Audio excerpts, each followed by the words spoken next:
Hello friends, welcome to Knowledge Origin. आप सभी का नॉलेज ओरिजिन के यूट्यूब चैनल पर बहुत बहुत स्वागत है। I hope you are doing in life और आप सभी की स्टडीज़ एंड हेल्थ बहुत अच्छी चली होंगी।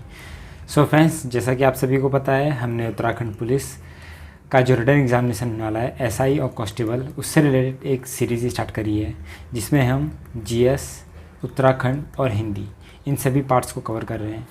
तो आज की वीडियो में हम जीएस का मॉडर्न हिस्ट्री कवर करने जा रहे हैं।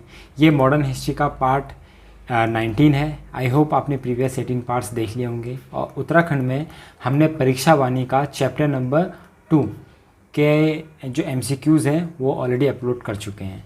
तो आई होप आपको ये वीडियोस बहुत पसंद आ रही होंगी। तो बार बार इन वीडियोस को देखिए ताकि आपको ये क्वेश्चंस और जो उनकी डिटेलिंग है वो अच्छे से याद हो सके और ये आपको एग्जामिनेशन में हेल्प कर सके। सो फ्रेंड्स, चलिए इसी के साथ हम स्टार्ट करने जा रहे हैं आज का फर्स्ट क्वेश्चन, जो कि है विच movement got the support both from Hindus and Muslims. यानी किस आंदोलन को हिंदू और मुस्लिम्स दोनों का समर्थन मिला। ठीक है, तो देखिए इससे पहले मैं आपको बता दूं कि हुआ क्या था कि 1919 में इंडिया में खिलाफत मूवमेंट्स चला था। ठीक है, तो खिलाफत मूवमेंट चला था, तो इसको स्टार्ट करने वाले दो भाई थे। ठीक है, अली ब्रदर्स कहते हैं जिन्हें। एक का नाम था मोहम्मद अली और दूसरे का नाम था शौकत अली। ठीक है, तो ये अली ब्रदर्स थे। तो इन्होंने इंडिया में खिलाफत मूवमेंट स्टार्ट किया था। तो खिलाफत मूवमेंट हुआ क्या था कि वर्ल्ड वॉर 1 में टर्की जो था ये किसके साथ लड़ा था? ब्रिटेन के अगेंस्ट लड़ा था। ठीक है, ब्रिटिश जो गवर्नमेंट थी या ब्रिटेन था उसके अगेंस्ट इसने लड़ाई लड़ी थी और जर्मनी के साथ जाके ये मिल गया था टर्की। तो क्या हुआ, तो उस टाइम पे टर्की में एक शासन होता था ऑटोमन एम्पायर। ठीक है, ऑटोमन एम्पायर का शासन हुआ करता था। तो इसका जो हेड था उसे हम कहते थे खलीफा। क्या कहते थे? खलीफा कहते थे या कैलीफा। ठीक है, तो खलीफा कहते थे।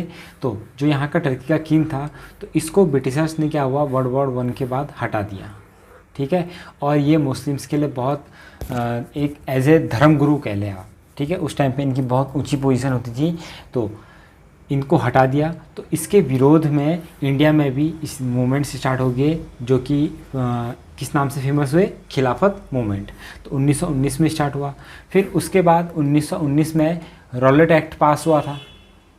ठीक है, रॉलेट एक्ट पास हुआ था। तो इसके विरोध में जो जलियांवाला जो बाग है उसमें आंदोलन कर रहे थे लोग शांतिपूर्वक। तो वहाँ पे ब्रिटिशर्स ने क्या करा था, जनरल डायर ने गोली चलाने का ऑर्डर दे दिया था और जलियांवाला मैसेकर में हज़ारों लोगों की जान चली गई थी। ठीक है, हज़ारों लोग शहीद हो गए थे। तो इसके विरोध में क्या हुआ था कि 1 अगस्त 1920 को गांधी जी ने, ठीक है, गांधी जी ने लीड करके नॉन कॉरपोरेशन मूवमेंट स्टार्ट किया। ठीक है, नॉन कॉपरेशन मूवमेंट स्टार्ट कर दिया। तो नॉन कॉपरेशन मूवमेंट में इन्होंने बॉयकॉट किया था ब्रिटिशर्स का। ठीक है, गवर्नमेंट जॉब्स हो, एजुकेशन हो और उनका जो भी ब्रिटिशर्स फूड हो कि किसी भी टाइप की या क्लोथ हो, किसी भी टाइप की जो हेल्प है उसको बॉयकॉट कर देता है ब्रिटिशर्स का। तो इसमें क्या हुआ था कि ये नॉन वायलेंस मूवमेंट था। बहुत ही इसमें बहुत बड़े लेवल पे जनता ने भी पार्टिसिपेट किया था। ठीक है, तो ये बॉयकॉट कर रहे थे।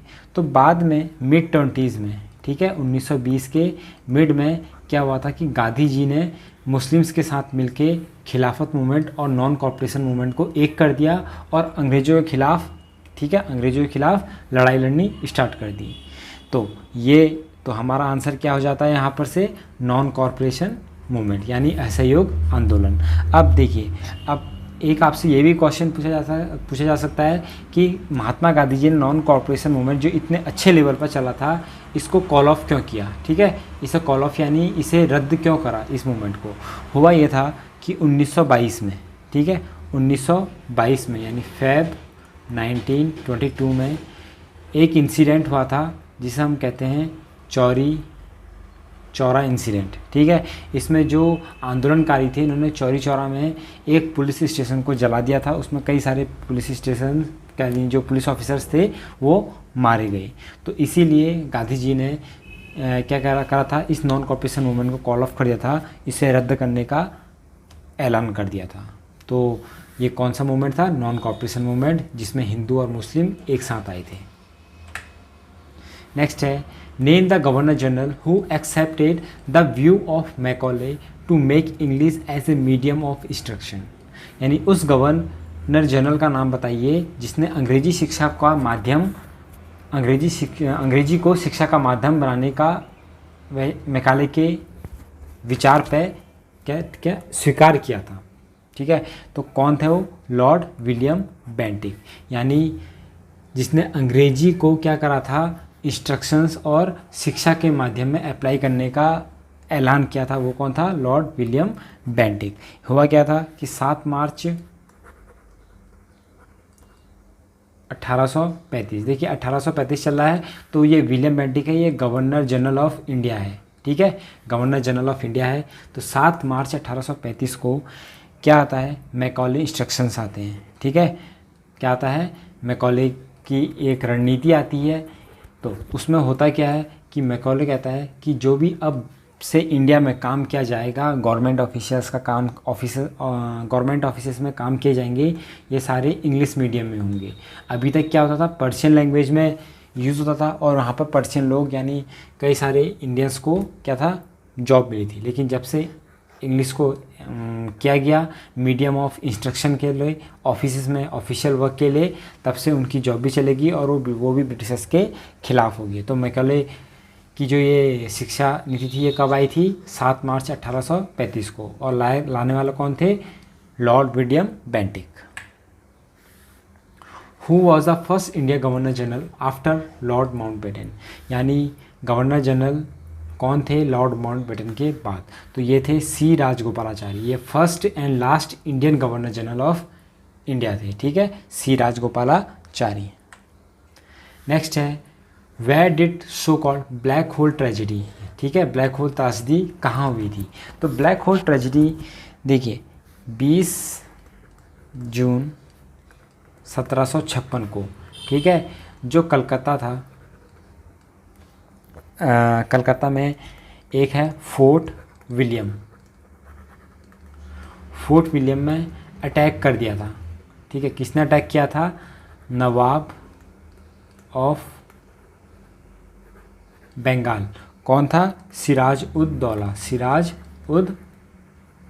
दौला। तो सिराज उद दौला ने क्या कर दिया था? फोर्ट विलियम में अटैक कर दिया था अपनी 3000 सैनिकों के साथ, और वहाँ पे एक छोटा सा कमरा था, ठीक है, इसको चारों तरफ से घेर लिया और एक छोटे से कमरे में 143 लोगों को बंद कर दिया।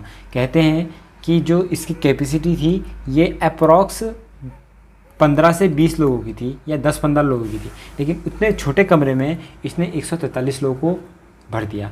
तो सफोकेशन के कारण, ऑक्सीजन की कमी के कारण अगले दिन जब दरवाजे खोले गए तो सिर्फ 23 ही लोग बच पाए। 120 लोगों ने अपनी जान गंवा दी थी, ठीक है, तो 23 लोग ही बच पाए। तो इसी को कहते हैं हम ब्लैक होल ट्रेजेडी। तो ये कहाँ हुआ था? ऑप्शन नंबर 3 कलकत्ता में।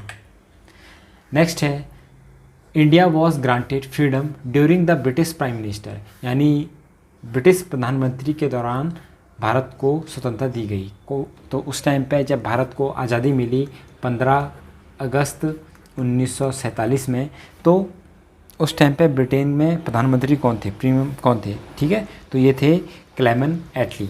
तो कौन थे? क्लेमेन एटली।